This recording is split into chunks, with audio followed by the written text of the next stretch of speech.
Okay guys, Nathan Cox here, and I'm going to show you how to use this table saw. This is DeWalt DW745 job site table saw.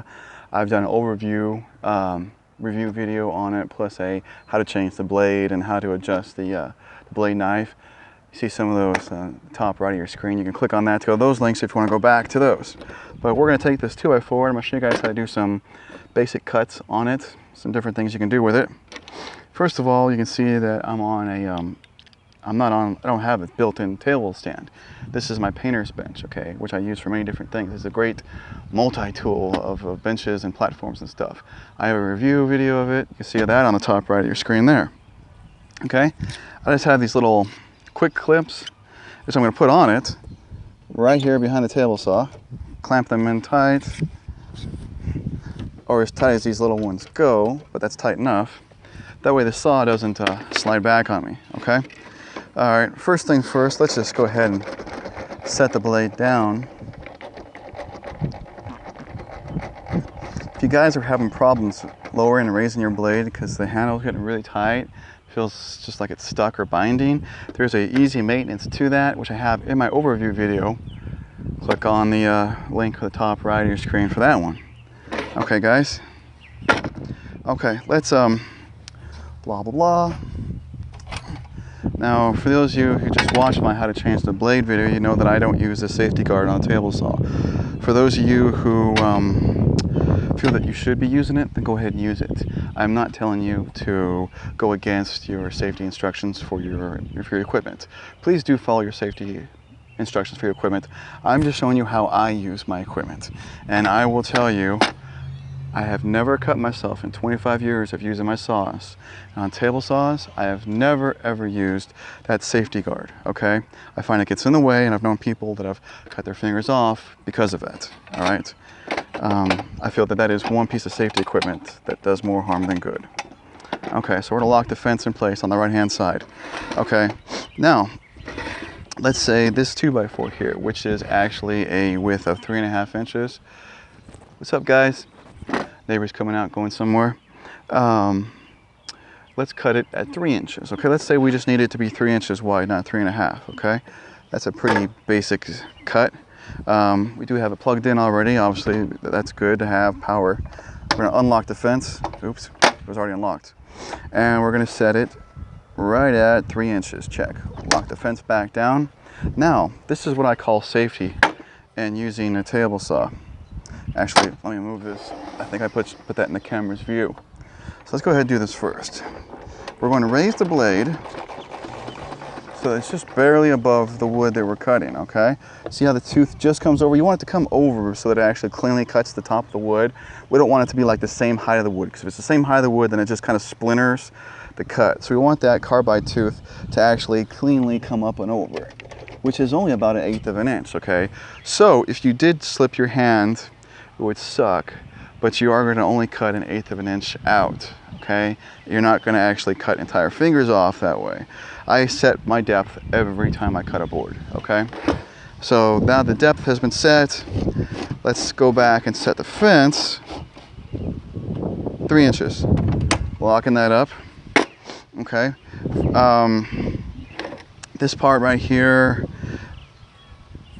I mean, I'm trying to stay safe, but then show you guys how I do it. So, you don't want boards that are too short. That gets the part where you feed it, and then you're like, okay, what do you do? So this one here, you know, if you're gonna, just think about how you're cutting it off and make sure you have enough room for your hands.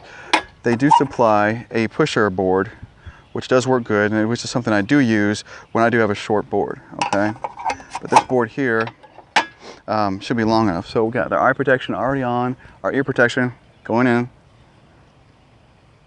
Okay, turning the saw on.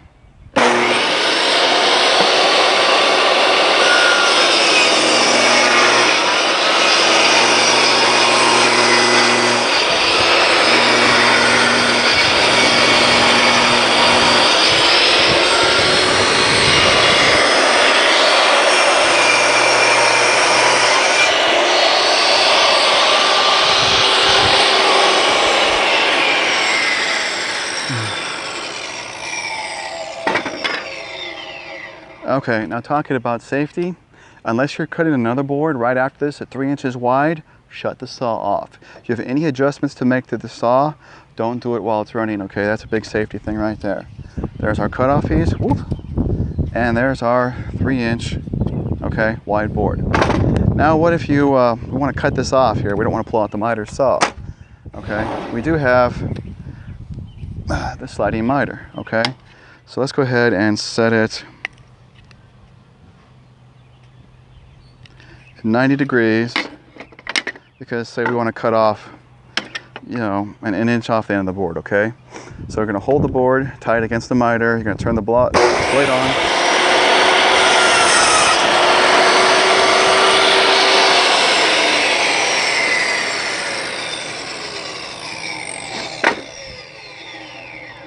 There you go. Make sure the blade is stopped before you retrieve pieces like this.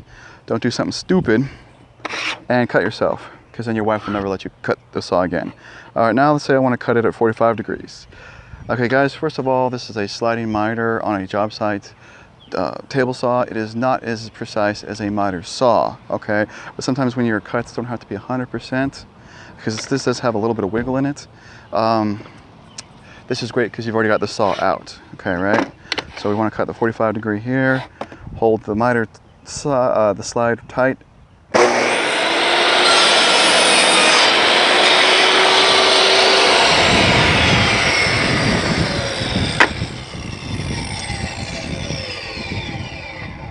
Again, wait for the blade to stop before you remove your chunk.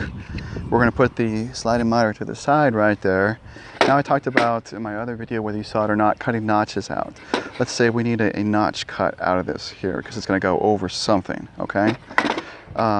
This is where the safety guard is terribly in the way, okay? Let's set our height, and let's say I'm going for about 3/4 of an inch. Now, if I was trying to be exact and not just showing you in a demo video, I would have a tape measure out here and actually measuring the height of the blade to the top tooth right there, okay? But now I'm just gonna eyeball it because we're just doing a demo video here, guys. Say 3/4 of an inch, okay? And let's say that this is 3/4 of an inch square, okay? So we'll set that at 3/4 of an inch. Lock it in. All right. Now it's hard for you to see in the camera, but the blade is underneath the wood. So if I keep my hands on the wood and be careful that I don't slip or do anything, this is actually safe, okay? Believe it or not, okay?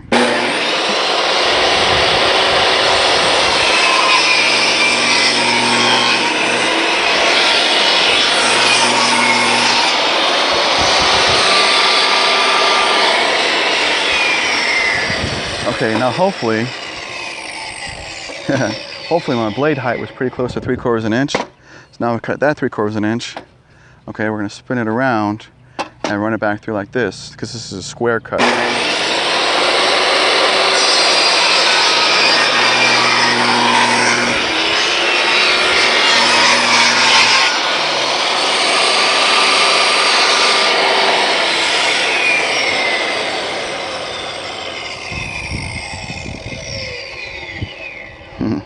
Okay, I was a little short on my 3/4 of an inch.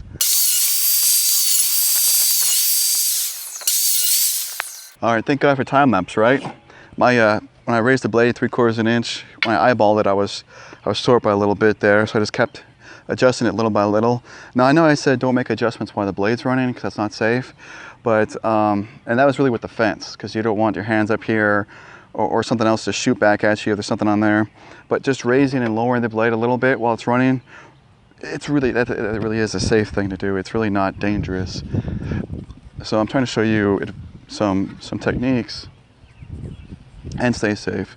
So we ripped the board, first of all, at 3 inches wide, okay? Try to get in the camera here. 3 inches wide, that was the first thing we did. Then we cut off the end because it had some bad stuff in it, so we cut 2 inches off the end roughly. And then, you know, it's still got a notch right here. Then we cut a 45 angle with the miter slide. And then we cut this notch out of it like that. So if something actually had to sit up in here, okay? So I think that's basically all the main cuts to do on a table saw. You know, there is the one I mentioned about doing with like flooring vents. If you're doing like wood floor, you're gonna take the blade knife out then position this over the blade and then crank the blade up. Obviously making sure that your hand is not where the blade's path is. So do please practice safety when using a table saw.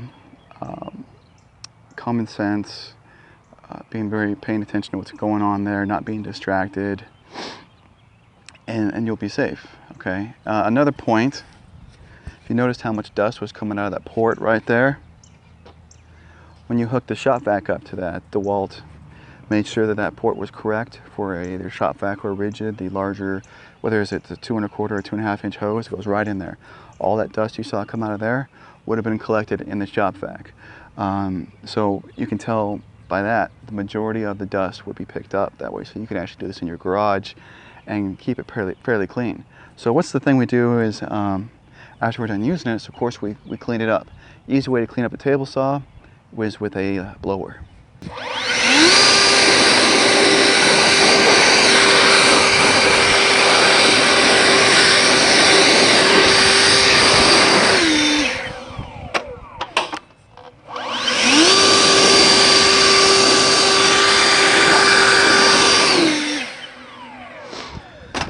Alright, guys, this is my new awesome cordless 56-volt Ego leaf blower.